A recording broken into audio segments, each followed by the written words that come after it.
Hello everyone, আসসালামু আলাইকুম। দীর্ঘদিন পর আমাদের আরএইচ প্রোফাইল চ্যানেলটির জন্য ভিডিও ক্রিয়েট করছি।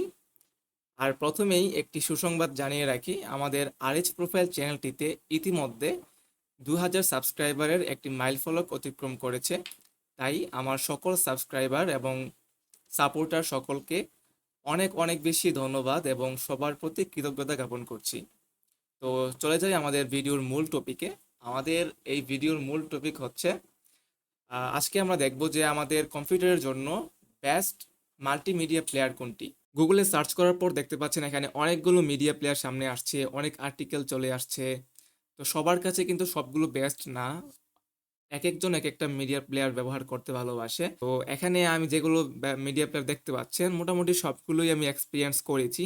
তো সব থেকে আমার কাছে বেস্ট লাগছে পড প্লেয়ারটা আমার কাছে অনেক বেশি বেস্ট লাগছে। এটা অনেক লাইট ওয়েট এবং আমার কাছে ইউজফুল সেটিংস সব কিছু মিলে বেস্ট লাগছে আর কি। আচ্ছা, মাঝখানে একটা কথা বলে নিই, আমি যখন ক্যাম্প প্লেয়ারটা ব্যবহার করতাম তখন একটা সময় দেখতাম যে ক্যাম্প প্লেয়ারের মধ্যে ভিডিওটা পজ করলে বা স্টপ করার পরে একটা অ্যাডস চলে আসতো মোবাইলের মোবাইলের হচ্ছে ম্যাক্স প্লেয়ারের মতো। তো এটা খুবই বিরক্তিকর লাগতো। তারপরেই হচ্ছে আমি পড প্লেয়ার শিফট করি। আর একটা কথা বলে রাখি, কেএম প্লেয়ার আর হচ্ছে পড প্লেয়ারটা কিন্তু প্রায় সিমিলার, একদম 19-20 ডিফারেন্ট আমার কাছে মনে হয়েছে, বা 18-20 ডিফারেন্স মনে হয়েছে, এত বেশি ডিফারেন্স মনে হয় নাই। কেএম প্লেয়ার লাভার যারা আছেন তারা কিন্তু চাইলে পড প্লেয়ারটাকে একবার ট্রাই করে দেখতে পারেন। ওকে, লেটস গো। পড প্লেয়ার লিখলেই কিন্তু প্রথমেই হচ্ছে পড প্লেয়ারের যে অফিসিয়াল ওয়েবসাইটটা সেটা এখানে চলে আসবে। এটা চলে আসলে আমরা যখন ক্লিক করব তখন পড প্লেয়ারের ওয়েবসাইটটা চলে আসবে এবং এখানে 32 বিট এবং 64 বিট ডাউনলোড করার জন্য দুইটা অপশন দেখা যাচ্ছে। তো এখানে দেখতে পাচ্ছেন যে উইন্ডোজ 7, 8 এবং এক্সপি থেকে শুরু করে আপগ্রেডের যত ভার্সন আছে সবগুলো ভার্সনে কিন্তু এটা সাপোর্ট করে।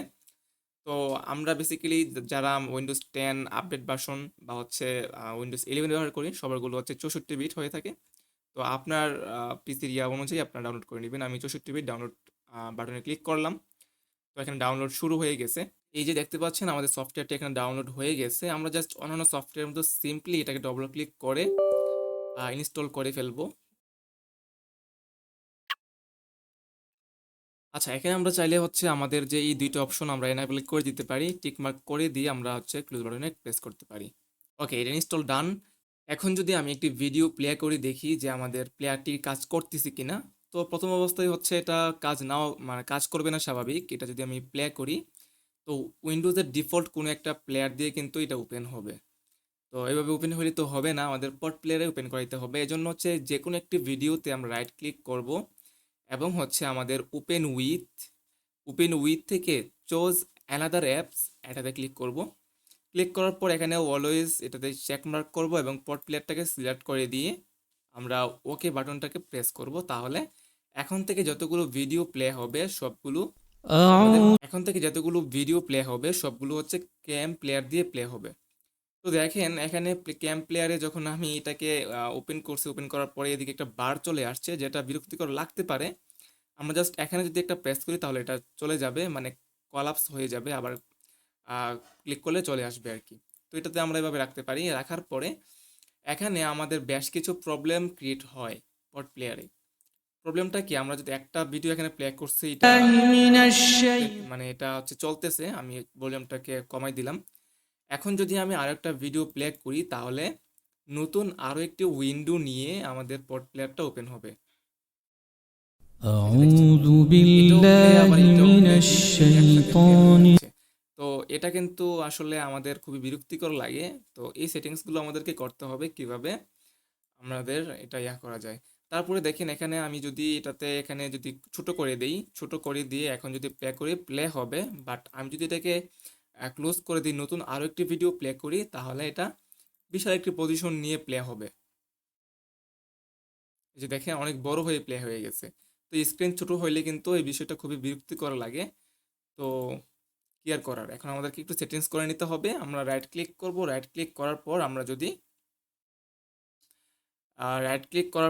আমরা এখান থেকে যে প্রিফারেন্স এখানে ক্লিক করি অথবা কিবোর্ড থেকে F5 বাটনটাকে প্রেস করি তাহলে কিন্তু এটা ওপেন হবে। দেখেন এই যে F5 দিলে কিন্তু এটা ওপেন হয় এভাবে। তো এখান থেকে হচ্ছে ইন্টারফেস ল্যাঙ্গুয়েজ, এটা যেভাবে আছে সেভাবে থাকবে।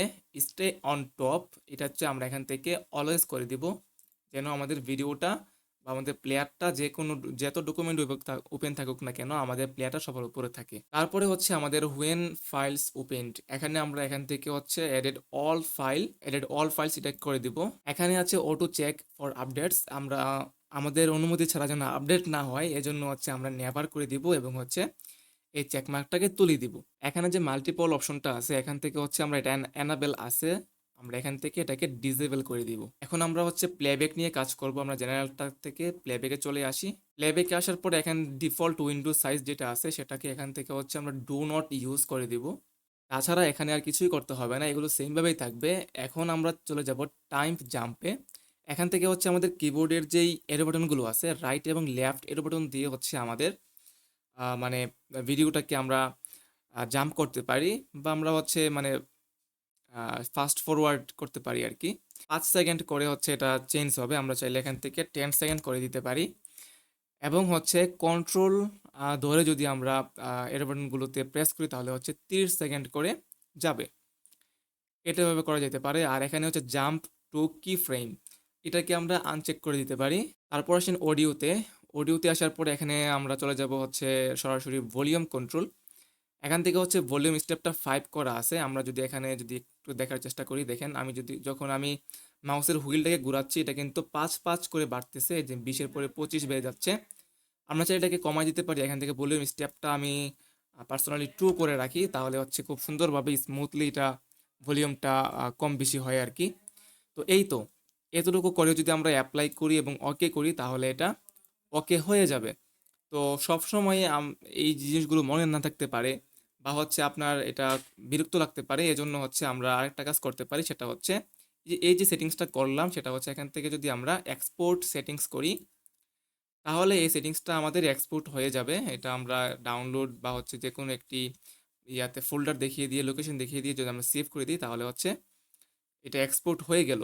এক্সপোর্টের যে ফাইলটা আছে এই যে দেখেন আমাদের এই যে এক্সপোর্টের ফাইল, এটা যদি আমরা ডবল ক্লিক করি, মনে করেন যে আমার এই সেটিংসটা আপনি সেম সেটিংসটা করতে যাচ্ছেন আপনার, কিন্তু আপনি চাচ্ছেন না যে মানে নিজে নিজে এগুলা করতে। আমার এই ফাইলটা আমি ভিডিও ডিসক্রিপশনে দিয়ে দিব, আপনারা জাস্ট ডাউনলোড করে যদি ডবল ক্লিক করেন তাহলেই হচ্ছে অটোমেটিকলি আমার সেম সেটিংসটা আপনাদের পোর্ট প্লেয়ারেও অ্যাপ্লাই হয়ে যাবে। ঠিক আছে, বা আপনারা আপনাদের মতো করে ব্যাকআপ হিসেবে রাখতে পারেন। তো এই তো, আর যদি উল্টাপাল্টা কোনো কিছু করে ফেলেন তাহলে হচ্ছে রিসিট বাটনে প্রেস করলে একদম নতুন অবস্থায় যেভাবে ছিল সেভাবে চলে মানে সেই অবস্থায় চলে আসবে, রিসিট হয়ে যাবে। তো এই ছিল আমাদের হচ্ছে পট প্লেয়ারের সেটিংস। তো এই ছিল আমাদের আজকের ভিডিও। কেমন লাগলো ভিডিওটি কমেন্ট করে জানাবেন। ভালো থাকবেন সবাই, সুস্থ থাকবেন। টিল দেন টেক কেয়ার, আসসালামু আলাইকুম।